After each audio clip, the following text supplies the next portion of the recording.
नमस्कार विद्यार्थी मित्रांनो, एम-पी-एस-सी टाइम्स या एम-पी-एस-सी एज्युकेशनल चॅनलमध्ये सर्वांचं स्वागत आहे.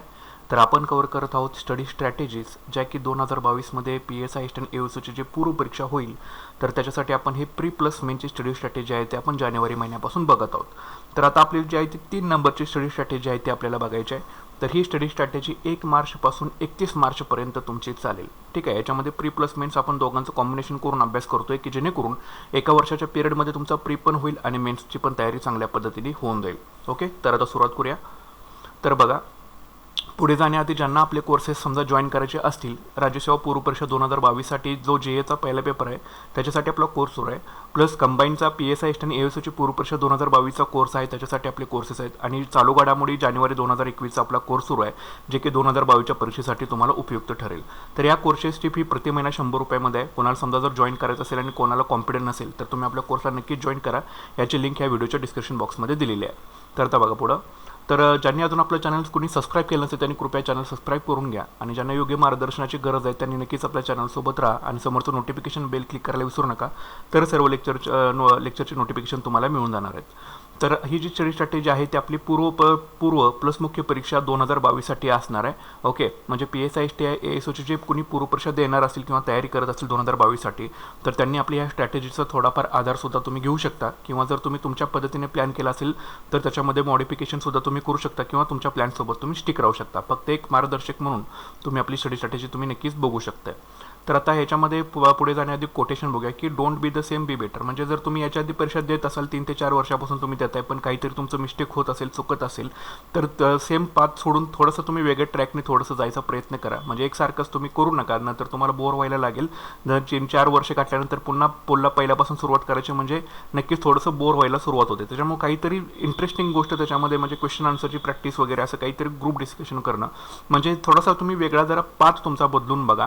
नक्कीच तुम्हाला कॉन्फिडन्स आल्याशिवाय याच्यामध्ये राहणार नाही. दररोज तुम्हाला 6 ते 8 तास जो आहे तो अभ्यास हा करायचा आहे. जर तुम्हाला कंबाईनची तयारी करून व्यवस्थितरित्या प्रिपरेशन जर तुम्हाला पहिल्या प्रयत्नामध्ये जर तुम्हाला एक्झाम जी आहे ती क्रॅक करायची असेल तर डेली ॲटलीस्ट 6 ते 8 तास तरी अभ्यास करा.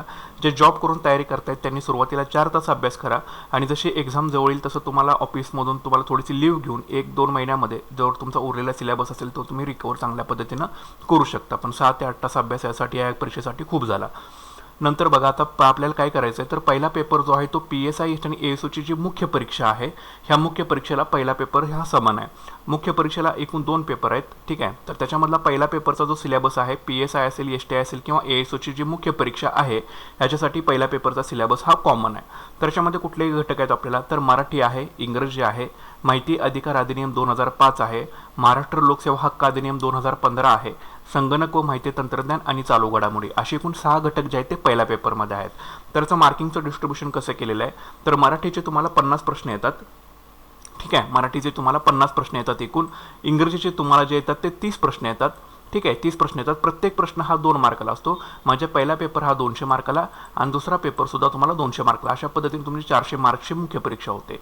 तर म्हणजे प्रश्नांची संख्या ही फक्त 100च राहते दोन्ही पेपरमध्ये, पण एक प्रश्न जो असतो तुम्हाला 2 मार्कला येतो. ठीक आहे. तर मराठीचे 50 प्रश्न येतात, याचा दर्जा 12वी लेवलचा असतो, 100 मार्क्सला आहे. इंग्रजी 30 प्रश्न येतात, त्याचा दर्जा पदवी लेवलचा आहे, 60 मार्क्सला येतं. माहिती अधिकार अधिनियम 2005, महाराष्ट्र लोकसेवा हक्क अधिनियम 2015, संगणक व माहिती तंत्रज्ञान आणि चालू घडामोडी, हे 4 घटक मिळून तुम्हाला 20 प्रश्न येतात जे की 40 मार्कला येतात. अशा प्रकारे पहिला पेपर हा तुमचा 200 मार्क्सचा असतो आणि प्रश्न असतात किती, 100. प्रत्येक प्रश्न हा 2 मार्कला असतो. निगेटिव्ह मार्किंग किती आहे, 0.25 निगेटिव्ह मार्किंग आहे. म्हणजे 4 1 निगेटिव्ह मार्किंग आहे. 4 प्रश्न चुकले की 0.25 एकाचे तुमचे गुण हे निघून जातात. ठीक आहे. सो अशा प्रकारचा हा पहिल्या पेपरचा तुमचा सिलेबस आहे. म्हणजे PSI तुम्ही देणार असाल, STI देणार असाल किंवा असिस्टंटची परीक्षा देणार असाल, ह्या तिन्ही पोस्टसाठी जो मुख्य परीक्षेचा पहिला पेपर आहे त्याचा अभ्यासक्रम हा समान आहे, सारखाच आहे. तर त्याच्यामध्ये पहिल्यांदा आपण पहिल्या पेपरचा अभ्यासक्रम बघून घेऊया की तुम्हाला काय करायचं आहे. तर तुम्हाला बघा, मराठीमधून आता तुम्हाला प्रयोग हे प्रकरण जे आहे ते अभ्यासायचं आहे. प्रयोग कर्तरी प्रयोग, कर्मणी प्रयोग, भावी प्रयोग, जे सर्व काही प्रयोग आहेत तर याचा तुम्ही डिटेलमध्ये अभ्यास करा. यासाठी 1 महिना तुम्हाला दिलेला आहे. 1 मार्चपासून 31 मार्चपर्यंत ह्या प्रयोगाचा तुम्ही चांगल्या पद्धतीने अभ्यास करा. MPSCने कशा पद्धतीने याच्यावरती प्रश्न विचारलेले आहेत ते बघा, म्हणजे तुम्हाला एक आयडिया चांगल्या पद्धतीने याची येऊन जाईल. इंग्रजीसाठी ॲडजेक्टिव्स अँड व्हर्ब हे जे 2 चॅप्टर्स आहेत हे तुम्हाला करावे लागतील, म्हणजे विशेषण आणि क्रियापद असेल. ह्या 2 चॅप्टर तुम्हाला कंटिन्युअसली करून घ्या 1 मार्चपासून 31 मार्चपर्यंत. आणि करताना सेम करायचं, आयोगाचे पेपर समोर ठेवायचे आणि त्या पद्धतीनेच आपला अभ्यास जो आहे तो क्लिअर करायचा. याचे सगळे नियम वगैरे सगळं काही व्यवस्थित तोंडपाठ करून ठेवा, नंतर तुम्हाला काही सुद्धा या चॅप्टरचा प्रॉब्लेम येणार नाही. प्लस तुम्हाला काय करायचं आहे की दररोज 5 शब्द करायचे आहेत तुम्हाला, ठीक आहे. डेली 5 शब्द करायचे. 5 शब्द कसले करायचे आहेत? समानार्थी शब्द, विरोधार्थी शब्द, शब्दसमूहाबद्दल 1 शब्द, वाक्प्रचार, म्हणी, असे एकूण 5 शब्द जे असतील हे प्रत्येक सेगमेंटमधले 5-5 शब्द तुम्ही ते पिक करा. मेन म्हणजे इंग्रजीत जे तुम्ही चांगल्या पद्धतीने पिक करा, कारण सिनोनाइम्सवरती जास्त भर असतो किंवा वन वर्ड सबस्टिट्यूशनबद्दल सुद्धा तुम्हाला इथे एखादा तरी प्रश्न हा येऊन जातो, किंवा इडियम्स असतील, फ्रेजेस असतील, याच्याबद्दलमध्ये सुद्धा तुम्हाला हे येऊन जातं. पण सिंपल असतात जर तुम्ही वाचल्यातलं जर तुम्हाला पडलं तर ऑटोमॅटिक तुमचा प्रश्न जो आहे तुमचे मार्क्स फिक्स होऊन जातील. त्याच्यामुळे हे दररोज 5 शब्द तरी करा. मराठी प्लस इंग्रजीचे 5-5 शब्द करायचे. नंतर माहिती अधिकार अधिनियम 2005 हा आपला चालू आहे. हा आपण 1 जानेवारीपासून घेतलेला आहे घटक, ठीक आहे. आणि हा 15 एप्रिलपर्यंत तुम्हाला हे करायचं आहे. फक्त माहितीचा अधिकार अधिनियम 2005, जे की तुम्हाला मराठी इंग्रजी सोडून जे आपले 4 घटक पहिल्या पेपरमध्ये आहेत त्यामधले 3 घटक जे आहेत तर ते 3 घटकामधला माहिती अधिकार अधिनियम 2005 हा जो घटक आहे हा आपण कंटिन्युअस 1 जानेवारीपासून 15 एप्रिलपर्यंत सुरू ठेवलेला आहे. जे कोणी आपलं चॅनल कंटिन्युअस फॉलो करत असेल आणि जे कोणी स्टडीच्या शीट फॉलो करत असेल त्यांचा जवळपास माहिती अधिकार अधिनियम 2005 हा वाचून झालेला असेल. तरी सुद्धा अजून तुमच्याकडे 1.5 महिना आहे. ह्या 1.5 महिन्यामध्ये ज्यांनी कोणी वाचलं नसेल तर त्यांनी हे वाचून घ्या, माहिती अधिकार अधिनियम 2005, ठीक आहे. नंतर चालू घडामोडी जो आहे हा कंटिन्युअसली आपल्याला घटक ठेवायचा आहे. आणि आता तुम्हाला मार्च महिन्यातल्या चालू घडामोडींचा अभ्यास जो आहे हा डिटेलमध्ये तुम्हाला करायचा आहे. म्हणजे चालू घडामोडी सुद्धा पण कंटिन्युअस होतं. जानेवारी महिन्यामध्ये तुम्ही जानेवारीच्या केल्या असतील, फेब्रुवारी महिन्यामध्ये फेब्रुवारीच्या केल्या असतील, आता मार्च महिन्यामध्ये मार्च महिन्याच्या चालू घडामोडी तुम्ही करून घ्यायच्या आहेत. ओके, तर पहिला पेपर तुम्हाला समजला. तर अशा प्रकारचा पहिल्या पेपरचा आपलं टार्गेट आहे. 31 मार्चपर्यंत हा सिलेबस तुम्ही तुमच्या पद्धतीने व्यवस्थितरित्या सर्व रेफरन्सेस व्यवस्थित वापरून MPSCचे प्रश्न उत्तर बघून करंट अफेअरच्या नोट्स जुळवून शब्दसंग्रह व्यवस्थित करून घ्या, म्हणजे तुम्हाला मेन्सला इझी जाईल, एकदम इझी जाईल, ठीक आहे. पुढे बघा आता. तर आता PSIचा जो मेनचा पेपर आहे मुख्य परीक्षेचा, तर पेपर क्रमांक जो 2 आहे याच्यामध्ये थोडंसं तुम्हाला वेगळा सिलेबस येतो, ठीक आहे. थोडासा वेगळा सिलेबस येतो. तर ह्याच्यामधून सुद्धा आपण जो मानवी हक्क आणि जबाबदारी हा जो घटक आहे हा आपण 1 जानेवारीपासून घेतलेला आहे. आणि ज्यांनी कोणी अजून हा घटक केला नसेल त्यांनी 31 मार्चपर्यंत हा मानवी हक्क आणि जबाबदाऱ्याचा जो घटक आहे तो तुम्ही रीड करून घ्या. इथं आपण प्रत्येक घटकाला 3 महिने देतोय. तर पहिला घटक तुमचा संपून जाईल या मार्च एंडिंगला. सो 1 जानेवारीपासून आपण स्टडी स्ट्रॅटेजी सुरू केलेल्या आहेत. सो जे कोणी चॅनल सोबत आहेत त्यांना याचा नक्कीच बेनिफिट होत असेल. तुमच्या मित्रमैत्रिणींनी सुद्धा नक्कीच आपल्या चॅनलबद्दल सांगा की जेणेकरून सुद्धा त्यांची तयारी जी आहे ही चांगल्या पद्धतीने होऊन जाईल. सो मानवी हक्क आणि जबाबदारी वाचून घ्या. 1 जानेवारी ते 31 मार्चपर्यंत आपलं हे टार्गेट आहे मानवी हक्क आणि जबाबदाऱ्याचं, ठीक आहे. तर हे व्यवस्थित तुम्ही करून घ्यायचं आहे. तर PSIच्या मुख्य परीक्षेमध्ये मानवी हक्क जबाबदारी कुठले घटक आहेत तर अजून महाराष्ट्र पोलीस अधिनियम आहे 1951चा, भारतीय दंड संहिता आहे 1860ची, फौजदारी प्रक्रिया संहिता आहे 1973ची आणि भारतीय पुरावा अधिनियम 1872चा आहे. तर ज्यावेळी आपण PSI एसटी आणि ASOचे मुख्य स्टडी स्ट्रॅटेजीचा प्लॅन बनवतो त्यावेळी एसटी आणि असिस्टंटचं ठीक आहे ते पुरी प्लस मेन्समधून तुमचं होऊन जाईल. पण PSI मुख्यचा तुम्हाला वेगळा थोडासा अभ्यास हा करावा लागेल, कारण हे जे कायदे आहेत हे थोडेसे वेगळे पडतात. त्याच्यामुळे थोडे हे व्यवस्थितरित्या हे करून घ्या. तर आता आपलं टार्गेट कुठलं आहे? मानवी हक्क आणि जबाबदारी हे टार्गेट आपलं सुरू आहे. ओके, आता पुढे बघा. आता प्री प्लस मेन्सच्या दृष्टिकोनातून बघा काय करायचं आहे. तर आधुनिक भारताच्या इतिहासामधून आता मेन्सला आपल्याला फक्त महाराष्ट्राचा इतिहास सांगितलेला आहे. तर महाराष्ट्राचा इतिहास असेल किंवा आधुनिक भारताचा इतिहास असेल, आपण दोन्ही कॉम्बिनेशन करूनच करायचं की जेणेकरून जरी त्यांनी त्याच्याशी रिलेटेड प्रश्न विचारला तरी महाराष्ट्राचं पण तुमचं क्लिअर व्हावं आणि आधुनिक भारताच्या इतिहासाचं पण क्लिअर व्हावं. तर आता तुम्हाला कुठले चॅप्टर करायचे आहेत तर भारतीय राष्ट्रीय काँग्रेस हा चॅप्टर करायचा आहे आणि वृत्तपत्राचा चॅप्टर जो आहे तो करायचा आहे. कधीपर्यंत करणार तुम्ही? 1 मार्चपासून 31 मार्चपर्यंत तुम्हाला हे 2 चॅप्टर कसल्याही परिस्थितीमध्ये संपवायचे आहेत. महाराष्ट्राच्या इतिहासामध्ये सुद्धा सेम भारतीय राष्ट्रीय काँग्रेस आणि वृत्तपत्रे. महाराष्ट्राच्या भूगोलामधून नदी प्रणाली हा चॅप्टर क्लिअर करून घ्या. भारताच्या भूगोलामधून सुद्धा नदी प्रणाली हा चॅप्टर क्लिअर करून घ्या. आता इथं मी काही ठिकाणी मेन्शन केलेलं आहे की मुख्यला नाही पण पूर्वला आहे, मुख्यला नाही पण पूर्वला आहे. पण आपण स्ट्रॅटेजी बघताना काय करतोय? प्री प्लस मेनची स्ट्रॅटेजी बघतोय, त्याच्यामुळे आपल्याला हे चॅप्टर करणं क्रमप्राप्त ठरतं, ठीक आहे. तर महाराष्ट्राच्या भूगोलामधून नदी प्रणाली, भारताच्या भूगोलामधून नदी प्रणाली आणि जगाच्या भूगोलामधून भूरूपे नावाचा जे चॅप्टर आहे हा आपण कंटिन्यूस ठेवलेला आहे. तर भूरूपे थोडासा मोठा चॅप्टर आहे तर तो तुम्ही बघून घेऊ शकता.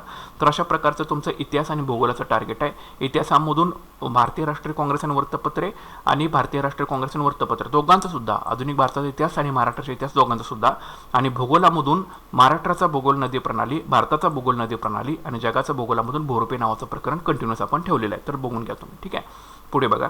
आता राज्यघटनामध्ये सहाय्यक कक्ष अधिकारी जो घटक आहे तर तो आपल्याला मुख्य परीक्षेला आहे, प्लस प्रीला सुद्धा आपल्याला राज्यघटना म्हणजे पॉलिटीचा हा विषय आहे. तर याच्यामधून पॉलिटीमधून तुम्ही काय करणार यावेळी 31 मार्चपर्यंत, तर राज्यघटनेची प्रमुख वैशिष्ट्ये हा चॅप्टर करा, संसदीय प्रणाली हा चॅप्टर करा, संघराज्यीय प्रणाली हा चॅप्टर करा आणि केंद्र राज्य संबंध हा चॅप्टर करा. पॉलिटिक्स, इकॉनॉमिक्स आणि जॉग्राफी हे जे विषय आहेत हे प्रश्न उत्तराच्या माध्यमातून अतिशय चांगल्या पद्धतीने तुम्हाला समजून जातात. त्याच्यामुळे प्रश्न उत्तराचे सुद्धा तुम्ही याच्यासाठी जो आहे संदर्भ घेऊ शकता MPSCने विचारलेले. संघराज्य प्रणाली, केंद्र राज्य संबंध, म्हणजे असे एकूण 4 चॅप्टर जे आहेत हे तुम्ही व्यवस्थितरित्या करून घ्या. नंतर पंचायत राजमध्ये तुम्हाला ज्या पंचायत राज विषयक विविध समित्या आहेत तर त्या तुम्ही एकदा अभ्यास करून घ्या, पुन्हा एकदा इथं अभ्यास करून घ्या, काही सुद्धा प्रॉब्लेम नाही. एखाद दुसरा प्रश्न हा पंचायत राजवरती हा येऊन जातो. तर हे 31 मार्चपर्यंत पॉलिटी आणि पंचायत राजचं आपलं म्हणजे ग्राम प्रशासन ज्याचं जे टार्गेट आहे तर हे 4 चॅप्टर आणि ह्या पंचायत राज विविध समित्या 5व्या चॅप्टरचं टार्गेट आहे, तर ते तुम्ही करून घेऊ शकता. चांगल्या पद्धतीने करून घ्या 31 मार्चपर्यंत. पुढे इकॉनॉमिक्सला तुम्हाला काय करायचं आहे, इकॉनॉमिक्स जो विषय आहे हा प्री प्लस मेन्सला पण आहे. STIच्या मॅक्झिमम मेन्सला इकॉनॉमिक्सवरती प्रश्न येतात. ह्याच्यामधून सहकार चळवळ हा चॅप्टर चांगला करून घ्या 31 मार्चपर्यंत. कुठला चॅप्टर करणार, सहकार चळवळ चॅप्टर तुम्ही चांगल्या पद्धतीने करून घ्यायचा आहे. ठीक आहे, तर व्यवस्थित करा हे फॉलो. त्याच्यानंतर पुढे बघा, आता विज्ञानमध्ये, विज्ञान फक्त हा विषय जो आहे तो आपल्याला पूर्व परीक्षेला आहे. तर पूर्व परीक्षेला तुम्ही आता काय करणार, फिजिक्समधून उष्णता नावाचं प्रकरण क्लिअर करून घ्या, रसायनशास्त्रामधून संयोगाची निर्मिती हे प्रकरण क्लिअर करून घ्या, वनस्पतीशास्त्रामध्ये वनस्पती अंतर्गत जीवन क्लिअर करून घ्या, प्राणीशास्त्रामध्ये प्राणी ऊती हा पण कंटिन्यूअस ठेवलेला आहे, आणि मानवी आरोग्यशास्त्रामधून चेतासंस्था हे प्रकरण तुम्ही क्लिअर करून घ्यायचं आहे. ठीक आहे, भौतिकशास्त्रामधून उष्णता, रसायनशास्त्रामधून संयोगाची निर्मिती, वनस्पतीशास्त्रामधून वनस्पती अंतर्गत जीवन, प्राणीशास्त्रामधून प्राणी ऊती, मानवी आरोग्यशास्त्रामधून चेतासंस्था हा प्रकरण तुम्ही क्लिअर करून घ्यायचं आहे. ओके, हे कधीपर्यंत क्लिअर करणार, 31 मार्चपर्यंत तुम्हाला हे घटक जे आहेत ते क्लिअर करावे लागतील. हे चॅप्टर जे तुम्हाला सांगितलेले आहेत हे तुम्ही व्यवस्थित त्याच्या नोट्स बनवा. नोट्स बनवताना आधी जे स्टेट बोर्ड असेल किंवा NCERT असेल यांच्यामधून तुम्हाला कुठले पॉईंट सापडतात का ते पिक करा, त्याच्यानंतर मग लुसेंट करा, त्याच्यानंतर मग कुठलंही मराठीमधलं एखादं रेफरन्स पुस्तक तुम्ही यासाठी यूज करू शकता. ठीक आहे, पण प्रेफरन्स देताना आधी स्टेट बोर्ड, NCERT, त्याच्यानंतर मग लुसेंट, आणि मग उरलेला तुमच्याला जे आहे ते तुम्ही मराठीमधून कुठलंही एक रेफरन्स यासाठी यूज करू शकता. तर हे फक्त सामान्य विज्ञानशी रिलेटेड तुम्हाला हे चॅप्टर जे आहेत ते तुम्हाला क्लिअर करायचे आहेत 31 मार्चपर्यंत, ते तुमचं टार्गेट राहिलं पाहिजे.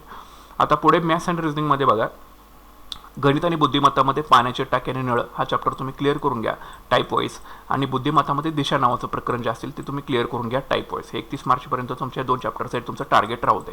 प्लस करताना तुम्हाला जे GAचे चॅप्टर सांगितलेले आहेत त्यामधून रेफरन्सेस सर्व काही 5वी ते 12 स्टेट बोर्ड, NCERT बघा, जे चॅप्टर सांगितलेले आहेत त्या चॅप्टरच्या तुम्ही 5वी ते 12वीमध्ये चॅप्टर्स कुठे सापडतात त्याच्या नोट्स व्यवस्थित बनवा. दररोज ॲटलिस्ट 1 तास तरी इथं करंट अफेअर्स आपलं जे स्टेट बोर्ड आहे आणि NCERT आहे याला तुम्ही 1 तास तरी कंटिन्यूअस हा तुम्हाला द्यावा लागेल. ओके, तर अशा प्रकारचं हे मॅथ्स अँड रिझनिंग, पाण्याचे टाके आणि नळ आणि दिशा आणि plus state board, NCERT daily तुम्हाला 1 तास तरी हा अभ्यास इथं करायचा आहे. तर हे आपलं अशा प्रकारचे 3 नंबरची शॉर्ट स्ट्रॅटेजी आहे जे कोणी PSI ASOची तयारी करतात 2022साठी, आणि नक्कीच तुम्ही ही स्ट्रॅटेजी फॉलो करा, किंवा याचा रेफरन्स घेऊन तुम्ही या चॅप्टरमध्ये बदलसुद्धा करू शकता. असं काही प्रॉब्लेम नाही की तुम्हाला हेच आहे हेच तुम्हाला करायचं आहे म्हणून, असं काही टेन्शन नाही याच्यामध्ये.